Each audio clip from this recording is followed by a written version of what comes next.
Assalamu alaikum. We are team 6. I am member 1 Abdullah and member 2 Abdulaziz, and behind the camera member 3 Ahmed.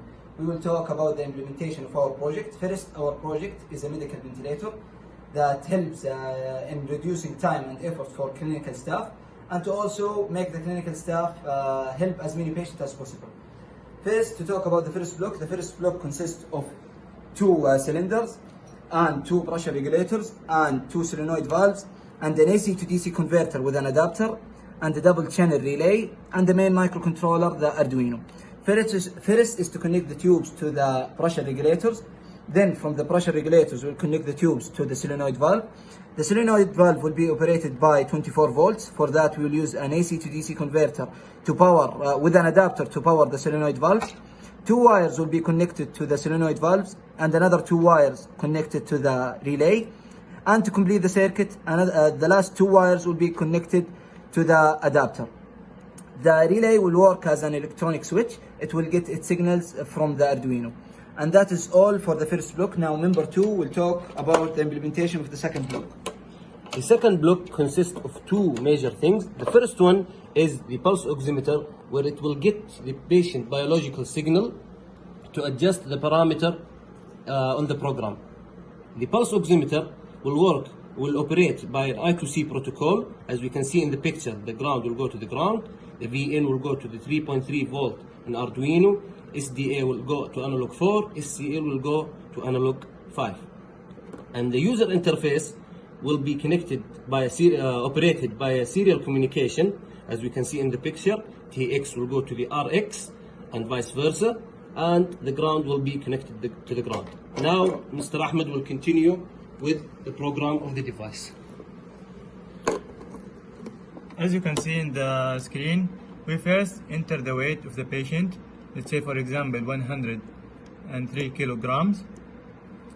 Then we will send the weight to the microcontroller and it will calculate the tidal volume and the minute ventilation of the patient. Then the patient puts his finger on the sensor.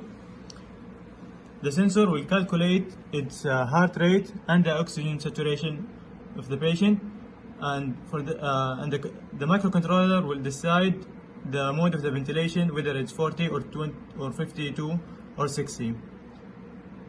And when the microcontroller decides, it will also display the air and the oxygen volume that the patient needs. And that's all for the block 3.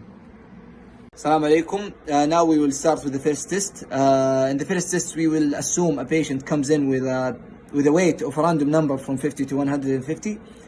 We will generate and see what's the weight of the patient. For that we have a patient with a weight of 78. We will enter the weight to the screen and send the weight.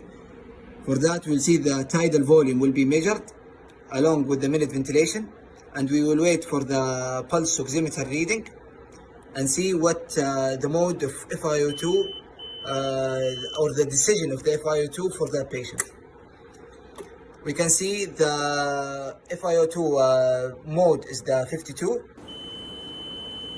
and that alarm indicates that the patient has entered one of the modes of the FiO2.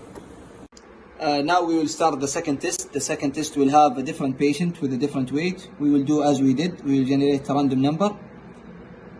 For that we have a patient with a weight of 91. Before we enter the patient weight, we will have to press the new patient button. Then we will enter the patient weight to the screen, which is 91. Okay, we'll send the weight. Then the patient will put his finger on the pulse oximeter. And for that we can see the reading of the oxygen saturation of the patient, and that is the mode of the FiO2 for according to this level of oxygen saturation.